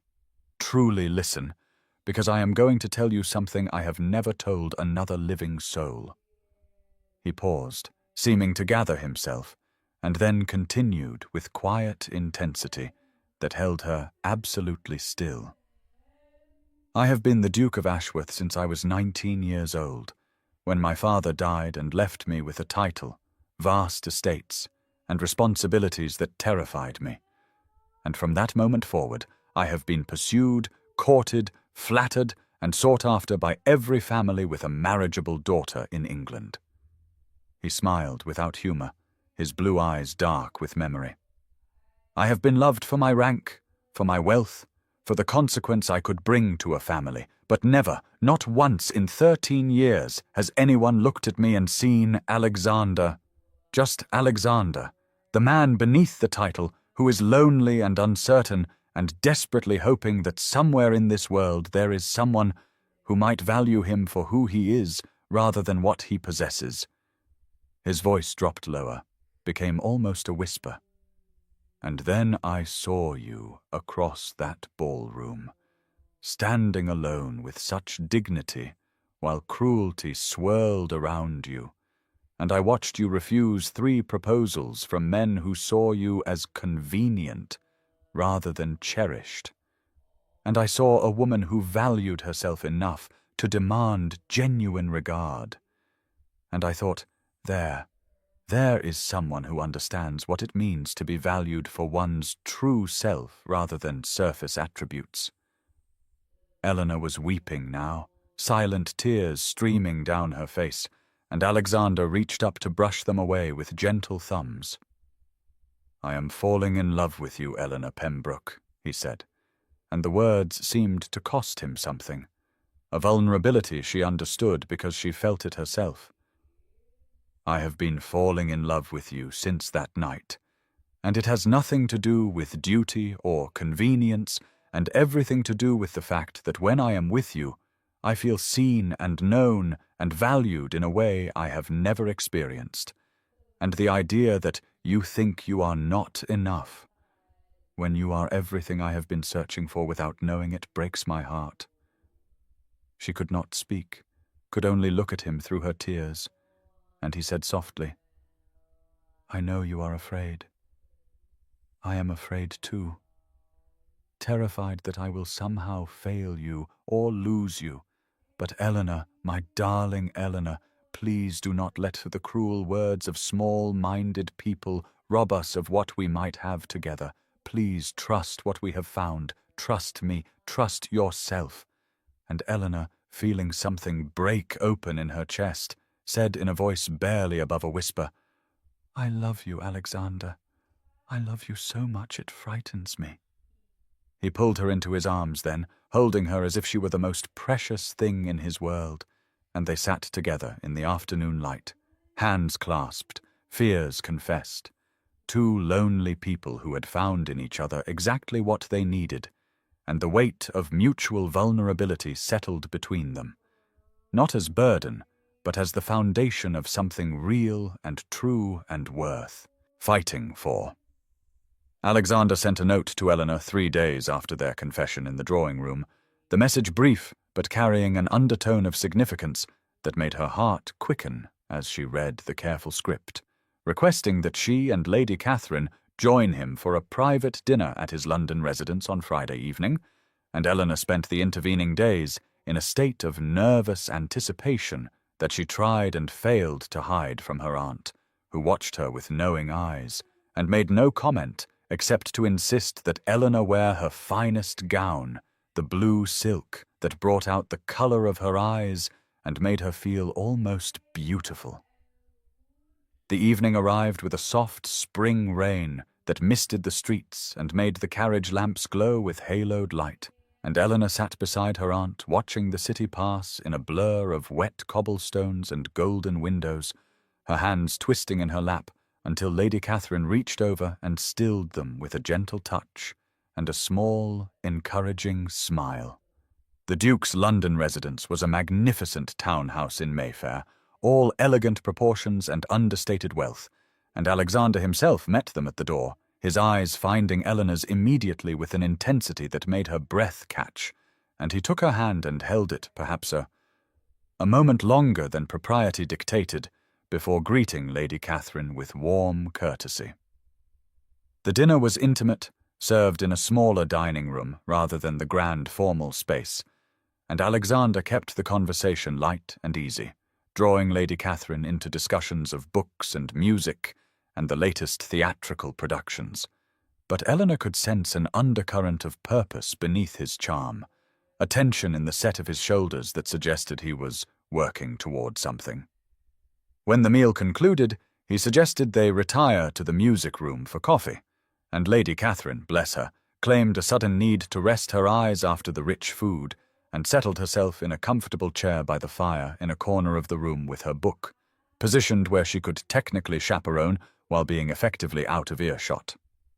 Alexander led Eleanor to the far end of the room, where tall windows overlooked the rain-soaked garden, and she noticed for the first time that the space had been transformed, dozens of white roses in crystal vases filling the air with delicate perfume, and candles glowing on every surface casting everything in soft, romantic light. "Alexander," she whispered, "what is all this?" And he turned to face her, taking both her hands in his expression serious and tender, and slightly nervous in a way that made him seem younger and more vulnerable. "Eleanor," he said quietly, "I have spent the last 3 days thinking about what you told me, about your fears and doubts, and about what I confessed to you about my own loneliness and my search for someone who could see me truly. And I have come to realize that I do not want to wait any longer. I do not want to waste another day of my life without knowing that you will be by my side, not just now, but always." Her heart was pounding so hard she thought it might burst from her chest, and she could barely breathe as he slowly, deliberately lowered himself to one knee before her, his hands still holding hers, his blue eyes locked on her face with absolute focus.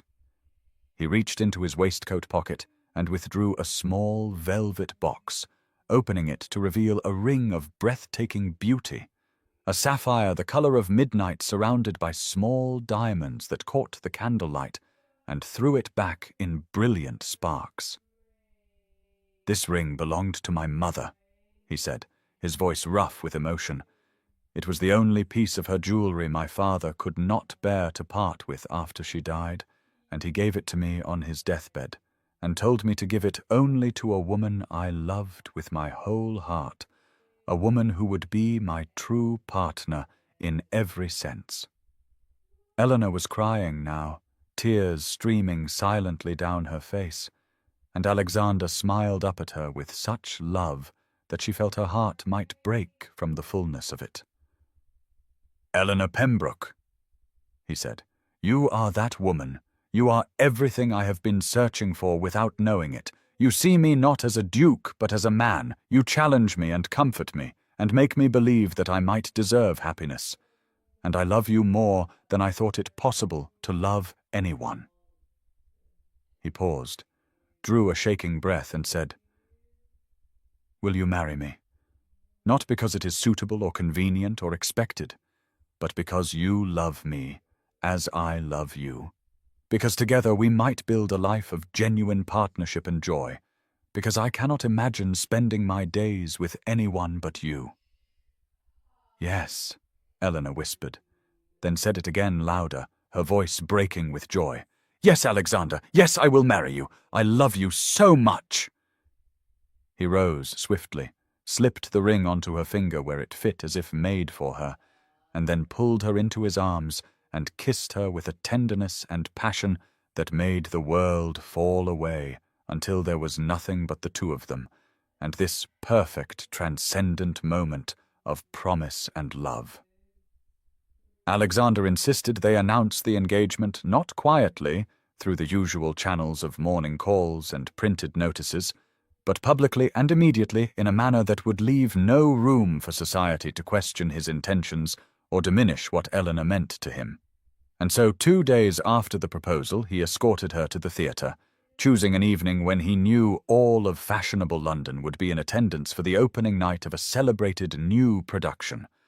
Eleanor wore a gown of deep green silk that Alexander had sent to her along with the emerald necklace that had belonged to his grandmother, and when she protested the extravagance, he had simply fastened the stones around her throat himself, and told her that she should begin to accustom herself to being adorned as befitted her position as his future wife, the possessive pride in his voice making her heart race.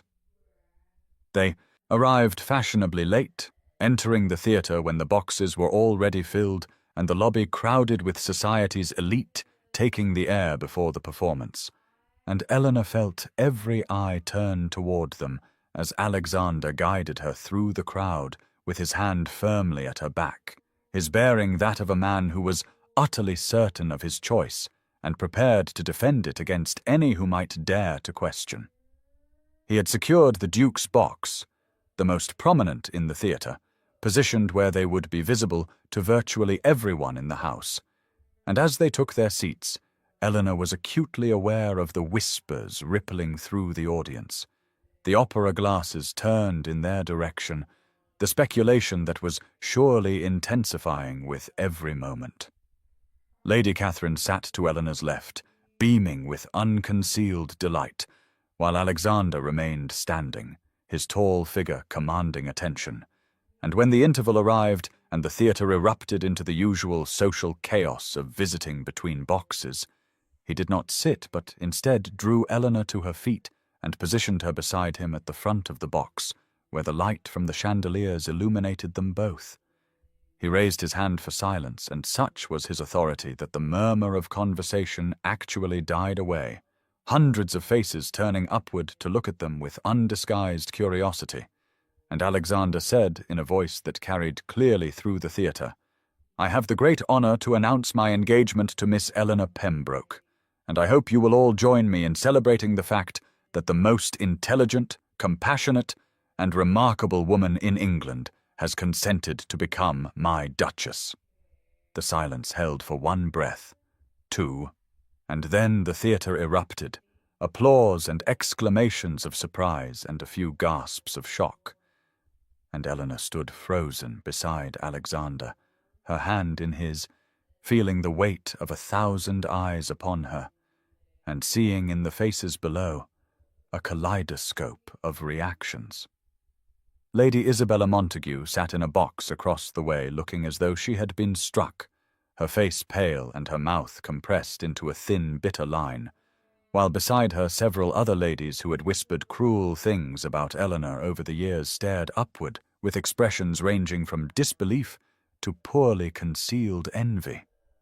But there were other faces too, Charlotte's among them, her dear friend standing in her family's box, with tears streaming down her cheeks, and her hands clasped in joy, and Mrs. Colburn nodding with satisfaction, as though this were exactly what she had expected all along, and countless others whose expressions held genuine warmth and approval.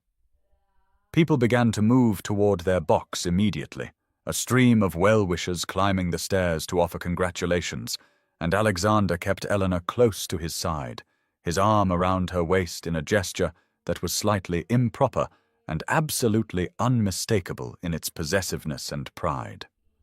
Lord Frederick Hastings appeared, mumbled, something awkward about felicitations, his eyes not quite meeting Eleanor's, and Lord George Langley bowed with better grace and admitted that the Duke was a fortunate man, while Lord Philip Sinclair was notably absent, having apparently found pressing business elsewhere in the theatre. Charlotte reached them and embraced Eleanor with such force that she nearly knocked her over, whispering fierce declarations of happiness and vindication, and Lady Catherine accepted congratulations with queenly graciousness, as though she had orchestrated the entire affair. Through it all, Alexander remained steady at Eleanor's side, deflecting the occasional pointed question about the suddenness of the engagement or the unconventional nature of their courtship, with cool courtesy that nevertheless made clear he would tolerate no impertinence. And Eleanor found herself standing straighter, holding her head higher, bolstered by the absolute certainty of his regard, and the public declaration he had just made of her value. As the crowd finally began to disperse, and they returned to their seats for the second half of the performance, Alexander leaned close and whispered, "Are you all right?" And Eleanor turned to look at him, this man who had seen her when she was visible, who had valued her when she was dismissed, who had just claimed her before all of society with unmistakable pride. And she said softly, "I am more than all right. I am happier than I ever imagined possible." He smiled and lifted her hand to his lips, kissing her knuckles where his mother's sapphire glowed in the light. And Eleanor understood that she had been transformed not because she had changed, but because she was finally, truly, seen and cherished for exactly who she was. The weeks between the announcement and the wedding passed in a blur of activity that left Eleanor dizzy with wonder and occasional moments of disbelief that this was truly her life now, not some elaborate dream from which she would wake to find herself back in her modest room, attending to her aunt's correspondence and resigning herself to spinsterhood. Alexander refused to be relegated to the periphery of the planning as most bridegrooms were, instead involving himself in every detail from the flowers that would decorate the church to the menu for the wedding breakfast. And his primary concern in every decision was not what would impress society or maintain his consequence, but what would please Eleanor, what would make her happy, what would honor her preferences and dreams. He commissioned a complete wardrobe for her from London's finest modiste, and when Eleanor protested the extravagance and tried to limit the order, he had looked at her with such tender exasperation and said that he was not attempting to change her or dress her as society expected a duchess to appear, but rather to provide her with beautiful things because she deserved them and because he took joy in seeing her adorned as befit. Not her new position, but her essential worth. He took her to meet his steward at the country estate, included her in conversations about crop rotations and tenant improvements and estate business that most men would have considered far too tedious or complex for female comprehension. And when she offered a thoughtful suggestion about establishing a small school for the tenant children, he had looked at her with such pride and immediately instructed the steward to begin investigating the practicalities. Eleanor found herself growing into a confidence she had never known she possessed, stepping out of the protective shell of resignation and diminishment she had built around herself over years of being overlooked, and she marveled at how different the world appeared when viewed through the eyes of someone who was valued and consulted and respected. She and Alexander stole moments of privacy whenever they could manage it under Lady Catherine's increasingly indulgent chaperoning, walking in the gardens of his London residence with their hands clasped together, sitting close on the settee in her aunt's drawing-room, discussing poetry and philosophy and their hopes for the future, and once, memorably, sharing a kiss in the shadowed alcove of a gallery they were visiting that had left Eleanor breathless and trembling, and Alexander looking at her with such hunger, tempered by restraint, that she had understood for the first time the true depth of the passion that existed beneath his gentleman's control. Their connection deepened daily, moving beyond the romantic attraction that had first drawn them together into something richer and more substantial, a partnership of minds and spirits that felt to Eleanor like coming home to a place she had not known existed. She wrote long letters to Charlotte, filled with details of her happiness and confessions of her lingering disbelief that she, Eleanor Pembroke the wallflower, the spinster, the overlooked and dismissed, was about to marry a duke who loved her, not despite who she was, but because of it, and Charlotte wrote back with jubilant responses, declaring that this was exactly what Eleanor had always deserved, and she had never doubted for a moment that Eleanor would find her happiness, even when Eleanor had given up hoping for it herself. The wedding took place on a brilliant June morning at St. George's Church in Hanover Square, where London's most fashionable and distinguished marriages were solemnized, and from the moment Eleanor woke in her aunt's house for the last time, as Miss Pembroke, she felt as though she were moving through a dream that at any moment might dissolve into the familiar disappointment of her previous reality. Lady Catherine and Charlotte attended her as she dressed, helping her into the gown of ivory silk that caught the light with every movement and made her skin glow warm and luminous. And when Charlotte fastened the strand of pearls that had belonged to Eleanor's mother around her neck, Eleanor met her own eyes in the mirror and saw not the resigned wallflower who had attended the Westbrook ball mere weeks ago, but a woman on the threshold of a happiness she had never dared to imagine possible. The church was filled to capacity when she arrived, every pew packed with members of society who had come as much to witness the spectacle of the Duke of Ashworth's unexpected choice as to offer genuine felicitations. But Eleanor found as she stood at the back of the church with her hand resting on her uncle's arm that she did not care what motivated their attendance, because at the far end of the aisle Alexander waited for her, tall and striking in his formal attire, and the expression on his face as he watched her approach was one of such unmistakable love and awe that everything else fell away into insignificance.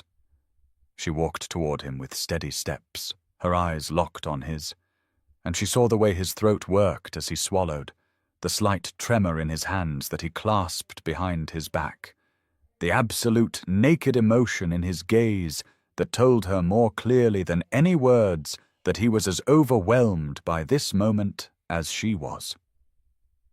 The ceremony proceeded with traditional solemnity, the familiar words of the marriage service falling like blessings around them. And when the moment came for them to exchange their vows, Eleanor's voice rang out clear and strong, surprising herself with the certainty that filled her as she promised to love and honor and cherish this man who had seen her when she was invisible, who had valued her when she was dismissed, who had chosen her not despite who she was, but because of it. Alexander's hand trembled slightly as he took hers to place the wedding band beside the engagement ring, his fingers warm and steady despite that small betraying shake. And when he spoke his vows, his voice was low and fierce with emotion, his eyes never leaving hers as he promised before God and all assembled to love her for all the days of his life. The vicar pronounced them husband and wife, and Alexander stepped forward and framed her face with both hands and kissed her with such exquisite tenderness that Eleanor heard several ladies in the congregation sigh and at least one weep audibly, and in that kiss she tasted promise and passion and the sweetness of being wholly and irrevocably cherished. The wedding breakfast at Alexander's London residence was a lavish affair with endless courses and champagne flowing freely and toasts offered by various dignitaries. But Eleanor was aware only of her husband beside her, his hand finding hers beneath the table and holding it gently, his thumb tracing circles on her palm in a private caress that sent warmth flooding through her. When at last they were able to take their leave, departing amid a shower of flower petals and the cheers of well-wishers for the journey to his country estate, where they would spend the first weeks of their marriage, Eleanor looked back once at the assembled crowd and caught Charlotte's eye, her dear friend beaming through happy tears, and then Alexander handed her into the carriage and climbed in after her, and they were finally, blessedly alone. The country estate enfolded Eleanor and Alexander in a privacy and peace that felt like sanctuary after the whirlwind of their courtship and wedding. And in those first weeks of marriage, Eleanor discovered dimensions of happiness she had not known existed in her careful catalogue of what life might offer.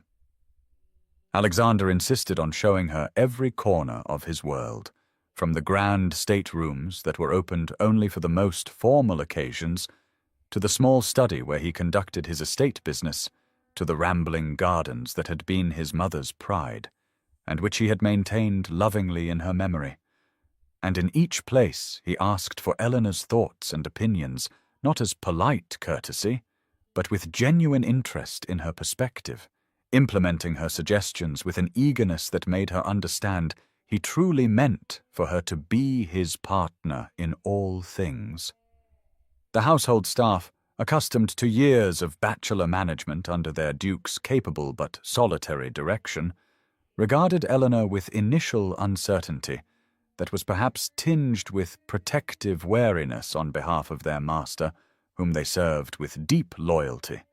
But her genuine kindness and interest in their lives and concerns, her willingness to learn the rhythms and traditions of the household rather than immediately imposing changes, and most of all, the transparent happiness that radiated from the Duke whenever she entered a room, won them over with surprising swiftness until Eleanor found herself welcomed and supported by everyone from the stern housekeeper to the youngest scullery maid. She discovered in herself a talent for the practical work of estate management that surprised her, finding satisfaction in reviewing household accounts and consulting with tenants about their needs and organizing improvements to the cottages where Alexander's people lived, and Alexander watched her natural authority and competence emerge with visible pride and deepening love.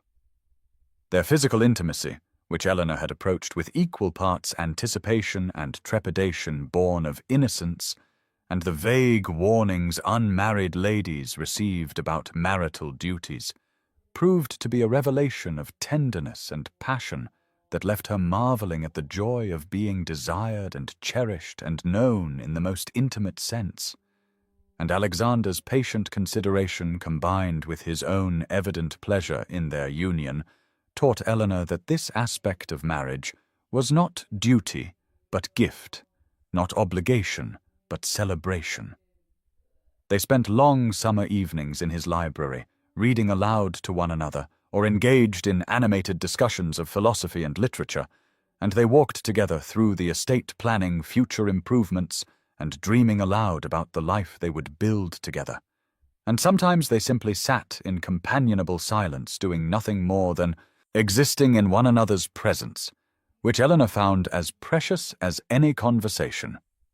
She wrote in the journal Alexander had given her as a wedding gift about the miracle of being truly seen by another person, of being valued not despite her qualities, but because of them, of waking each morning to the astonishing reality that she was loved and desired and deemed worthy of sharing the life of a man she admired and adored, and she reflected with something between wonder and grief on how close she had come to resigning herself to a half-life of perpetual invisibility, never knowing that fullness like this existed and might be hers. They returned to London for the season in early autumn, when society reassembled after the summer dispersal to country estates and seaside retreats, and Eleanor discovered that entering the social world as the Duchess of Ashworth was an experience entirely different from every previous encounter she had endured as Miss Pembroke, the overlooked spinster. The transformation was not in herself, for she was still fundamentally the same woman who had stood at the periphery of the Westbrook ball mere months ago, but in how she was perceived by those who had previously dismissed her as insignificant. And there was something both gratifying and unsettling in watching people who had treated her with casual cruelty now approach her with deference and eagerness for her notice.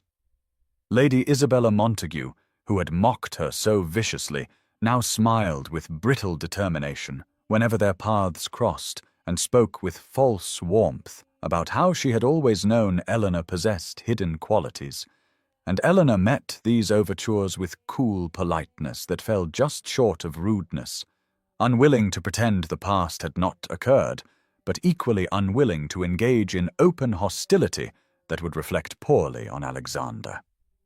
The three lords who had proposed to her that fateful night exhibited varying degrees of discomfort in her presence, with Lord Frederick Hastings avoiding her entirely, Lord George Langley offering stiff congratulations that suggested genuine chagrin, and Lord Philip Sinclair maintaining a sullen distance that occasionally manifested in snide comments made just loudly enough for her to overhear about social climbing and undeserved elevation.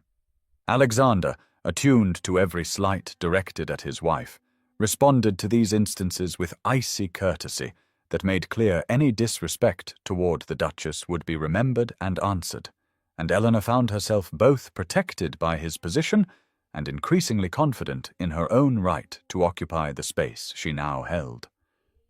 Charlotte, now her closest confidant and frequent visitor, delighted in the social reversal, and reported with glee the various comments and reactions she observed among those who had dismissed Eleanor, and together they laughed at the absurdity of a world that valued her only once a powerful man had proclaimed her valuable.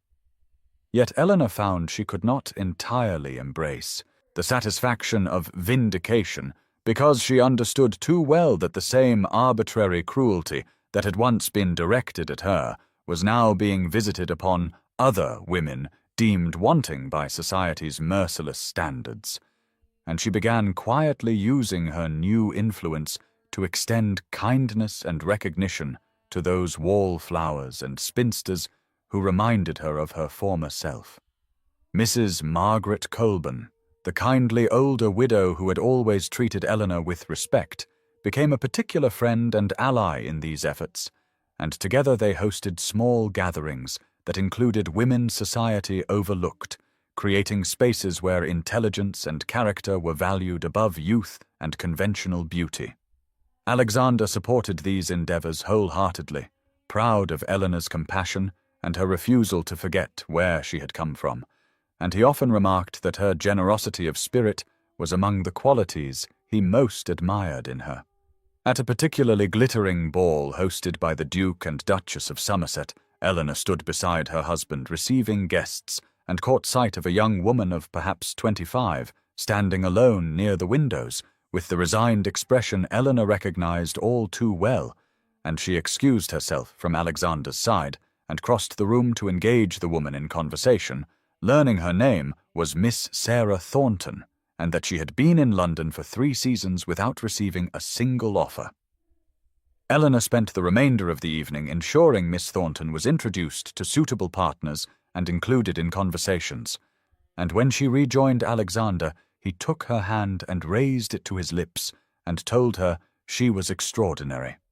The months that followed their return to London brought Eleanor a profound understanding that true transformation was not about claiming vindication over those who had wronged her, but about using her newfound position to reshape the very systems that had caused such pain.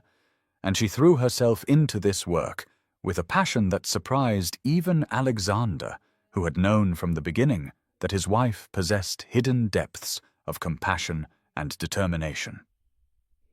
She began hosting regular afternoon gatherings at Ashworth House, specifically designed to bring together women of varying ages and circumstances, creating a space where the wallflowers and spinsters and widows whom society dismissed as insignificant could find fellowship and support and recognition of their inherent worth.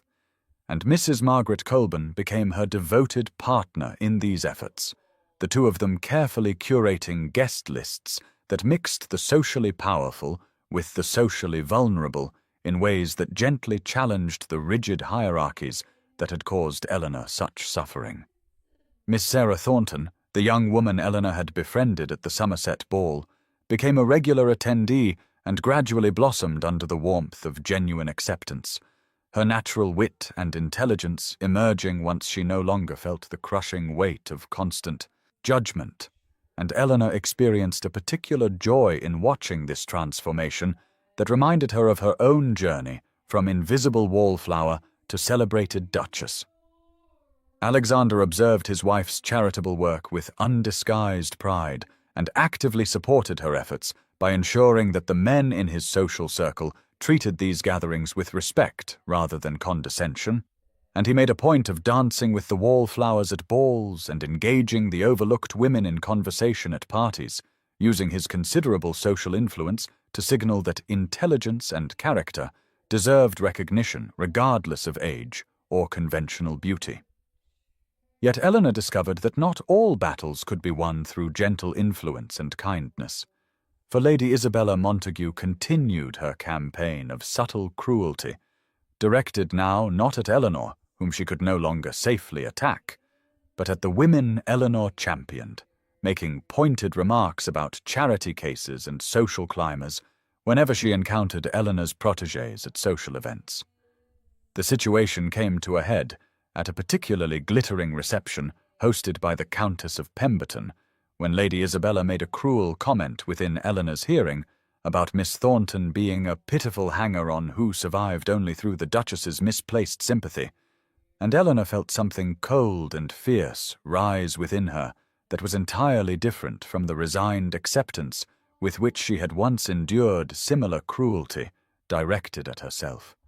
She crossed the room with deliberate purpose, Alexander immediately sensing the shift in her demeanor and following close behind, and she addressed Lady Isabella with a voice that carried just far enough to be heard by those nearby, but not so far as to create an obvious scene, speaking with icy precision about the difference between those who possessed genuine character and those who possessed only malice, disguised as social commentary.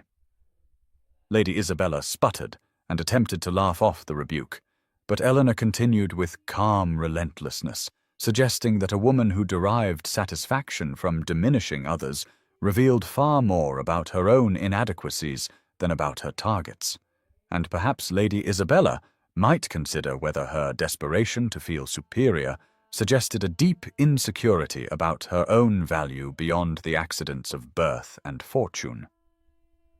The silence that followed Eleanor's words stretched like a taut thread in the glittering reception room, and Lady Isabella's face underwent a fascinating transformation from confident malice through shocked affront to pale humiliation.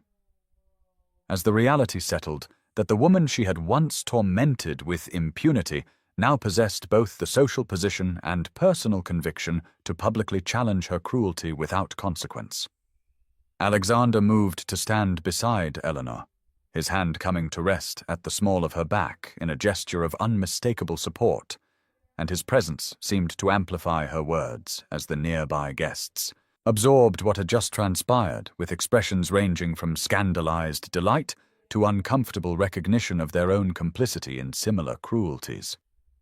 Lady Isabella attempted to muster a laugh and dismiss the rebuke as a misunderstanding, but her voice emerged thin and unconvincing, and when she looked around for support from her usual confederates, she found them suddenly absorbed in examining their fans or finding urgent reasons to drift toward other conversations. Eleanor felt no triumph in the moment, only a bone-deep weariness at the necessity of such confrontations, and a fierce determination that the women she had taken under her protection would not suffer the same casual destruction she had endured, and she held Lady Isabella's gaze with calm implacability until the other woman made some excuse about needing to greet an acquaintance and retreated with what remained of her dignity in tatters. Alexander leaned close and murmured that he had never been more proud of her, and Eleanor realized that she had finally achieved what she had never managed during those years of quiet endurance, which was not acceptance by those who had deemed her wanting, but the strength to define her own worth, independent of their judgment, and to use her position to shield others from the same arbitrary cruelty. The remainder of the evening passed in a kind of ripple effect as word spread of the confrontation, and Eleanor found herself approached by several women who had previously treated her with indifference or condescension. Women who now seemed suddenly aware that the Duchess of Ashworth was not merely a social ornament to be courted for her husband's influence, but a force in her own right who would not tolerate the casual destruction of those society deemed insignificant. Miss Thornton found Eleanor later and embraced her with tears of gratitude, saying she had never imagined anyone would defend her so publicly and fiercely, and Eleanor held the younger woman close and told her that every person deserved to be defended, that the accident of age or appearance or fortune should never determine human worth. When she and Alexander finally returned home to Ashworth House in the early hours of the morning, he drew her into his arms in the privacy of their chambers and spoke against her hair about how he had fallen in love with a woman of quiet dignity who endured society's cruelties with grace, but he had discovered himself married to a warrior who would reshape that society's very foundations, and he could not fathom how he had been fortunate enough to find her standing at the edge of a ballroom that night, refusing proposals from men who could not begin to comprehend her value.